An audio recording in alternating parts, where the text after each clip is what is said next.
What is up, guys? Welcome back. Happy Sunday morning. We're live in Ireland right now. I have my iPad on the side here. We're going to be monitoring this Vikings-Steelers game. Carson Wentz, not looking so good. The Justin Jefferson connection does look good, as well as the DK Metcalf connection. So we're going to hang out here for the next half an hour or so. We got some espresso here for you guys. We're going to I'm going to get your questions in the comments. I'm going to double back to those shortly. I'm going to start with the player news, the actives and actives, and get you guys everything that you need to know. But again, top of the morning to you. Thanks for hanging out with me on a Sunday morning here, guys. And let's take a look here. We got, and good morning to Aidens. We're sending prayers. Played versus Vikings defense last week and now Steelers. Well, they could have had that touchdown earlier too, that Jordan Mason fumble that luckily was out of bounds. They could have had a bigger day. So maybe I still think the Vikings are going to get a touchdown here to lower your score. But for now, we got to watch Aaron Rodgers approaching the red zone here. So good morning to Chase. Hope you guys are doing well. I'm going to hit refresh real quick here, and we'll get you guys the active and active list for today. The Steelers offense not really doing much outside of that big Aaron Rodgers to DK Metcalf 80-yard bomb. But Christian Gonzalez active today for the Patriots. Good to see there. Maybe he draws Tet McMillan a little bit. Derek Stingley's active, but he did miss practice a couple times this week. So maybe he's not 100% here. I do think Calvin Ridley, Alec Ayo-Maynor, those guys are interesting flexes, especially in DraftKings FanDuel lineups. Bill Krosky-Merritt active for week 4. This one concerns me a little bit. I'm not too super excited to play Washington running backs today. I think the Falcons defense, the Falcons are at home. I expect to see a little bit more fight from Atlanta this weekend. You have a healthy Chris Rodriguez. You got a healthy Jeremy McNichols. Bill Krosky-Merritt missing 2 days of practice this week. I just don't know how I feel about getting him in my lineup. See if there's anything else out this morning. There was a lot of stuff late last night and earlier today. Chris Godwin will start and will play a lot. I have Chris Godwin going in a dynasty lineup today. I don't have him in any redraft leagues, but excited to see Chris Godwin back. He's been one of my favorite players throughout his career. I love Chris Godwin.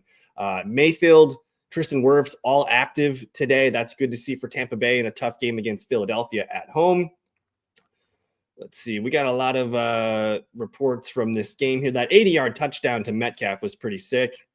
I'm not seeing any restrictions here for Devontae Adams with that hamstring. Sure, he's at risk for a re-injury, but I think if you have Devontae, you're playing Devontae Adams. This one was interesting. The Tariq Woolen possible trade options, something to monitor going forward. And, of course, the big one this morning, Jaylen Warren inactive for week 4. We're seeing a lot of Kenneth Gainwell today. And then I did see, I'm trying to hit refresh here. I did see the rookie Caleb Johnson out there for a play, and the ball just goes right off his hands on a little flat route there from Aaron Rodgers. Caleb Johnson, 2 carries, 3 yards, 0 for 1 on his targets. And it looks like Kenneth Gainwell here approaching the 5-yard line if you guys are watching the game. We're going to see Jaden Daniels next week. DeAndre Swift expected to play. Chuba Hubbard expected to play. Good news for the 49ers. Juwan Jennings and Ricky Pearsall both expected to play. Isaiah Likely expected to play. These were the flurry of news from last night. So let me hit refresh one more time here, and then we'll get to some questions. And yeah, I got the Steelers here looking like they're at about the 3.5-yard line here with Kenneth Gainwell. We'll see if Aaron Rodgers can get it in. Kenneth Gainwell is the back right now. And let's get to some questions. Yeah, so Mason, frustrating game script. It looks like Kenneth Gainwell just punched in his second touchdown. Jordan Mason struggled to find room in the first half. And then, the second half, he's looking a little better here. He's catching passes, which is nice, but he's not the 2-minute back. They're giving that to Xavier Scott. So he's one to keep an eye on. And in second down, or I guess in third down and long and 2-minute drill, it's going to be Xavier Scott. But I'm happy with Mason so far. 12 for 46, 3 for 15 as a receiver. We got that fumble called back, which was nice to see. Jordan Mason. And now that this game, we need to go get a touchdown here from the Vikings pretty quick. May, Tua, or Dak this weekend? It's not going to be Dak for me. I am pretty concerned about Dak against the Packers. I think you lock and load Drake May against the Carolina Panthers. I'm feeling pretty confident about this one. I have to start Tua Tagovailoa in one league because I got Jane Daniels sitting out. And I think Tua could be a nice option on Monday Night Football, but I'm taking Drake May here. It's at home against Carolina. I think that defense last week, bit of a fluky week 3 for the Carolina Panthers. So this one's pretty easy for me. Chase, we're going Drake May. Let's hit refresh on some of these feeds. And hopefully you guys are not playing Kenneth Gainwell. I did have a bad call this morning. My friend, where's my guy here? I feel bad. Daniel asked Kenneth Gainwell or Matthew Golden. And I said Gainwell's got the 8 to 12 point floor. He didn't get the touchdown. He just got the second touchdown. So he's probably approaching 20 fantasy points. So I'm sorry I missed that one. I didn't see 2 rushing touchdowns coming for Kenneth Gainwell. I figured, 50, 60 yards and a touchdown. Caleb Johnson just not getting any action, even without Jalen Warren missing time. So it might be time to shut Caleb Johnson down. And if you have him in a redraft league, obviously in a dynasty league, you're going to hold, but does not look good for him in 2025. We kind of covered all of these active and inactives. And I'm not really seeing any more updates here. So we might be all caught up on active and inactives for the early games already. We're starting 2, Pickens, Pollard, and ETN. I think based on volume, I probably am going to go with the running backs here. I think those guys are both going to get the ball, especially Pollard. He's probably going to get the ball 15 to 20 times. ETN's probably going to get the ball, 10 to 12 carries, maybe a couple catches, something like that. So I'm going to lean towards the running backs here. George Pickens, we've seen the Packers shut down opponent wide receivers in all 3 games. I think Debo had a decent game because he got the touchdown. Terry McLaurin, I think, had about 10 points. I'm not in love with the ceiling for George Pickens today. And just the absence of CeeDee Lamb, maybe coverages kind of roll towards Pickens and they make Kevontae Turpin and Jake Ferguson beat them. That's probably how I would play it if I'm the Packers defensive coordinator. So I'm a little bit iffy on George Pickens. I'm probably going to play the 2 running backs here. I think Tony Pollard with the touches, and then ETN, man, he's been kind of their lead guy. He catches passes. He does a little bit of everything for them. So I'm going to lean the 2 running backs here. I don't really, if I want to get Pickens in, I'm asking, sure, like the ceiling could be huge if he goes out and has a big game. But I'm also pretty concerned about the floor, whereas we've seen Tony Pollard floor games of, 7, 8, 9 points. ETN's looking like a pretty good volume play. I'm going to play it safe here with the 2 running backs and hope for some rushing touchdowns from that group. And good morning to Chip. My name's Ernie, but my friends call me Chip. That's sweet. Chip Douglas, baby. How's it going? Half PPR flex. We're going Scatabo, Igbuka, Sutton, and Worthy. Whew. The good news is you got a great team. If these are your options, man, this looks pretty good. I do like all 4 of these guys today. I'm thinking Igbuka excites me the most, but Sutton on Monday Night Football against the Cincinnati Bengals, that might be where I want to be. Now, the Bengals have been kind of a run funnel. Teams are getting big running points against that squad, but the Bengals defense is bad. We saw a nice big blow-up game from Cortland Sutton in week 3. I think he offers a nice blend of ceiling and high floor. And you can see the Bengals here, they only allow about 32 points per game to the receivers, and the running backs are where you want the points. But I do feel good about Sutton. Scatabo is going to get the volume today against a good opponent, but it's also a rookie starting his first game. I am a little concerned about that. We got Carson Wentz taking a deep shot here to Justin Jefferson. But I'm thinking I'm going to go with probably one of the wide receivers here. And I think it's Sutton. Half PPR flex. I'm curious if anyone else has any input on this one. I'm going to lean Sutton here. I kind of want to see what Worthy looks like before I throw him back out there from this group. I think Igbuka, though, without Mike Evans, could also be a really nice option. It is a tougher opponent against Philadelphia. They've been pretty good across the board against all positions. And then again, the Chargers defense, man, they're allowing 15 points per game to opponent running backs. That's like top 5 opponent stuff. So a little bit concerned there. I'm going to play Sutton here, but if anyone else wants to comment on that, please do. For my guy, Chip. Sports Dog, good morning, my man. Happy Sunday. Hope you're doing well. We got an 18 PPR super flex. We pulled Warren and used Kamara. That's fine. Now I need a flex. I'm using Keenan Allen in one. Here's what I have available: Shakir, Jameson Williams, Shaheed, Marks, Tootin, B. Corum. I think Keenan Allen is the one that I would play over all of these guys. But if you need a second flex, Shakir could get. The thing I'm nervous about with Buffalo is they could be done at half, right? Like Buffalo could just be done scoring points. And maybe we see the backups in the second half. So I think there's a bit of a concern there with those guys. It looks like Carson Wentz just got a sack. Pittsburgh Steelers about to get the ball back here with about a minute left in the third quarter. But Shakir, I don't know if I see a huge volume day. So we're banking on him getting a quick touchdown in the first quarter, first half, something like that. Shaheed actually is a guy that it intrigues me because we know the Saints are going to have to throw the ball all day. That's upwards of, 6 to 10 targets for Shaheed. Jameson Williams, I do worry about that defensive line for the Cleveland Browns. Typically, Jameson Williams plays take a lot more time to develop downfield. And I could see this being a big Amon-Ra, Sam Laporta day against this Cleveland Browns defense. So it's probably not JMO for me unless you want to risk it for a touchdown. But those guys have both. I think Shakir and Jameson have a lot of volatility, whereas I've seen it with Shaheed. I mean, he's been a good, in a full PPR league, he's between 8 and 10 points these first few games. I think I'd like that floor and then that upside for a touchdown. Woody Marks, I think we're probably a week or two away from looking at him as a potential RB2 flex play.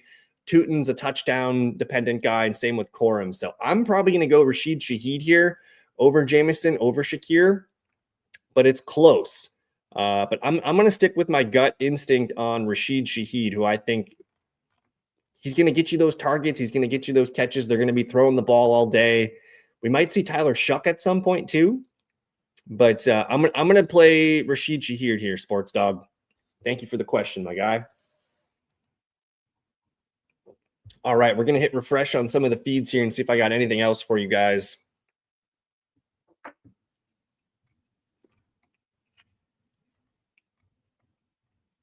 No, it looks like we're pretty much caught up here.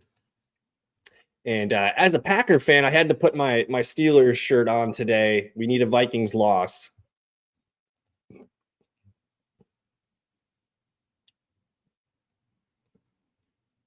Yeah, I was thinking Jameson Williams the whole time there. JMO, I have Jameson Williams, not James. Yep, we're good. I'm going to go Rashid Shaheed there. Let's see what else we got here. Yeah, it looks like we're pretty well caught up. I want to just take a peek here at some of the game lines today. And I'll kind of just give you guys a little feeling on how I'm feeling here about the games. I think it's a beautiful day across the United States. So hopefully we don't have any weather games to worry about. Chargers, Giants. I'm taking the Chargers here with the 6 points. It's a rookie quarterback. The Chargers are on the road, but that defense has been really good. I think they're going to get creative against Jackson Dart. I do think Jackson Dart will inject some life into this offense, specifically Malik Neighbors, Wan'Dale Robinson, and maybe a third target gets involved, whether that is Theo Johnson, Darius Slayton, or maybe Scatterbo catching more passes. I think the Chargers is where you want to be in this one, though. TJ, good morning. I have never given someone a wedgie for, but thank you for the comment, my man. Cleveland Browns, Detroit Lions. I don't know if I like the Browns. I don't know if I like the Lions covering the 10 here. I like the Lions to win this game. But again, this team is not one to mess with. I think the Browns defense is serious. The Ravens did get them pretty good, though, in week 2 with the passing touchdown. So if anything, I think Jared Goff might be a sneaky play with Amon-Ra, Sam Laporta, and some of those running backs here. Again, a little bit nervous about Jameson Williams today. The Bills, I mean, this is as big of a spread as you're going to see in the NFL these days. And Caleb Johnson getting some carries. A 9-yard run for Caleb Johnson. This is cool. But Buffalo's going to roll today. I think James Cook scores. I think Josh Allen gets a rushing touchdown. And then it just comes down to, how fast does this game get out of hand before starters potentially get pulled? I would like to see my Bills play a full 3 quarters in this one. But I have Buffalo probably going north of 30 points, maybe up to 40 points in today's game. So get your Bills in. But again, I am worried about potential garbage time here, which could be good for the Saints. Olave, Kamara, Shaheed, maybe a little Jawan Johnson there. That could be nice. And it looks like we're going to the fourth quarter. My Minnesota up 21-6. Philly, Tampa Bay. I think Tampa Bay has a shot here to upset the Eagles. The Eagles' offense has still not been good. They kind of showed signs of life last week with the passing game to Devonta and to A.J. Brown, and Dallas Goedert caught a touchdown as well. But I think Tampa Bay at home, 3-0. Yeah, they're without Mike Evans, but they're getting back Chris Godwin, Tristan Wirfs, Baker Mayfield's healthy. I think Tampa Bay has a shot to cover this 3.5 at home against the Eagles. Washington, Atlanta. I want to see Michael Penix, man. Atlanta's on bye in week 5. So this is like our last shot to really think about Atlanta for a while. And we need to see Michael Penix in this passing game look good for us to have confidence in Drake London, Kyle Pitts, Darnell Mooney. Bijan's going to be fine. He's going to do his thing every week. But we need to see Michael Penix throw the ball with accuracy today, downfield, hit his guys. I want to see Atlanta score some points today. Commanders, I'm still super unsure on this backfield. I want to see what this thing looks like between Krosky Merritt, Chris Rodriguez, and Jeremy McNichols. Last week, they were playing from ahead most of the game, so they got to establish the run. But today, I'm expecting Atlanta to, and Atlanta's 2.5-point home favorites. I'm expecting to get a better read on this backfield. And keep in mind, Krosky Merritt is banged up a little bit. Maybe we see more Chris Rodriguez here, which I don't hate Rodriguez as a low-end RB2 flex play if you need someone dirty. Titans and Houston Texans, battle of 0-3 here. This is the spot for Houston to get their first win of the year. Stingley's healthy. The Titans are still missing an offensive lineman. I can't think of the name off. I think it's J.C. Latham off the top of my head. I just want to see Cam Ward hit Calvin Ridley sometimes today. I want to see Tony Pollard active as a receiver as well. I like Chigo Okonkwo as a sleeper tight end. I think we're going to see Tennessee maybe play a little bit more complete of a game than we've seen the first 3 weeks here. Texans defense is still good, but we need to see something from both sides because both offenses have been struggling, and specifically the Texans offensive line. Maybe we see them perk up a little bit today. We're watching for Woody Marks to see if he does hop Nick Chubb at any point in terms of snaps and routes and things like that. I think we're still probably a little bit away from Woody Marks hopping him, but that's one thing I'm watching. And then is it Nico Collins day? It might be Nico Collins day today, guys. Panthers, Patriots. This is a good one. We have two young teams here. Don't know what's going to happen with this game. Patriots are 5.5-point home favorites, though. So that's good to see. The running backs, Ramondre, Travion, a little bit of Gibson. How does that look today? I'm not quite sure. There's really no Patriots receivers that we're trusting yet in our lineups, but Hunter Henry looks like he's got the green light if you need a tight end. And then the Panthers, we're going to see Chuba Hubbard, Tet McMillan, and then can anyone else develop here? DK Metcalf just caught a first down. But I'm excited for Jalen Coker, who's going to be eligible to return next week. So if you guys have time to stash Jalen Coker, it's a good week to do it. The Panthers, they need him. They need a number 2 receiver right now because Legette's not doing it. Hunter Renfrow is Hunter Renfrow. They need another weapon in the passing game. Colts, Rams. I think this is going to be one of the better games of the day here. I think both teams are playing really well. It's in LA. We're going to see Jonathan Taylor try and put the team on his back, I think, in this one. Alec Pierce is out. Michael Pittman, Josh Downs, Adonai Mitchell. We'll see how that group does. I think Pittman's startable. Daniel Jones, obviously startable here. And then the Rams, yeah, you're starting Puka, Devontae, Kieran, and then we'll monitor Blake Corum there. Jags, 49ers. I think my Jags have a chance in this one, guys. The 49ers are without Nick Bosa. And did they rule out their other I think they might have ruled out their other edge lineman. I can't remember. But I think Jacksonville, I think they're a good team. They should be 3-0. They should have beat the Cincinnati Bengals back in week 2. It's their first big test against a real opponent, though, having played Carolina, Cincy, and Houston. I'm excited to see the Jags measuring stick today. And the 49ers, man, they get Brock Purdy back. Obviously, CMC is going to do what he's doing. And then Ricky Pearsall, Juwan Jennings, we'll see how those guys fare today. But I'm excited about Jacksonville, San Fran. Hopefully we get a Brian Thomas Jr. game today, guys. Chicago Raiders, not super excited about this game, but I think there could be some fantasy points had, specifically from Caleb Williams in the passing game. Obviously, Romo Dunze has been a stud. Colston Loveland's not playing today, so I think Cole Kmet is interesting if you guys need somebody as a sleeper tight end. And then can the Raiders get Ashton Genty going? They need to get him going as a receiver, not just as a rusher, but they need to find ways to get him the ball in space because that offensive line is just not giving him space to run. So that's one thing I'm watching today. And then hopefully Brock Bowers is a little bit more healthy today. Baltimore, Kansas City. This is the big one here. One of these teams is going to go to 1-3 on the season. So big game here in terms of the AFC playoff seeding already. Not only is this a head-to-head tiebreaker game, but one of these teams will be 1-3 after the game. And the Chiefs get Worthy back, which could be a huge boost. So I like this game quite a bit. Green Bay, Dallas tonight. I think Green Bay is going to probably test this secondary. And we're going to see Jordan Love throw some balls deep today. I'm playing Matthew Golden. My most important league, I'm playing Matthew Golden over Tony Pollard. I'm going to swing for a breakout Matthew Golden game today, tonight. And then Dallas, man, what do they got? That defense is garbage. CeeDee Lamb out. We're going to find what Dallas is made of tonight. I think Dak Prescott's going to have to pull one out of the hat here with Ferguson, Pickens. And I think Kevontae Turpin could be a sneaky play tonight if you guys are playing showdown lineups for this game. And then we got some fun Monday night games here. But there you guys go. If I don't have any more questions, I'm going to get out of here. We're going to watch this fourth quarter and see if Minnesota can make it interesting. If you guys do have any more questions, you guys can always reach out to me on X here at the fellow KGB is where I'll be. And I just want to say thank you for watching, guys. Happy Sunday.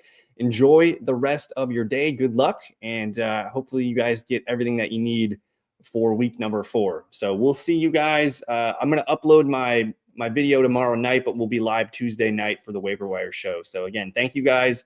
I got one more comment in here. I think I got them all though. I think we got them all. So good evening, guys. Good luck. Thank you. We'll see you soon. Peace.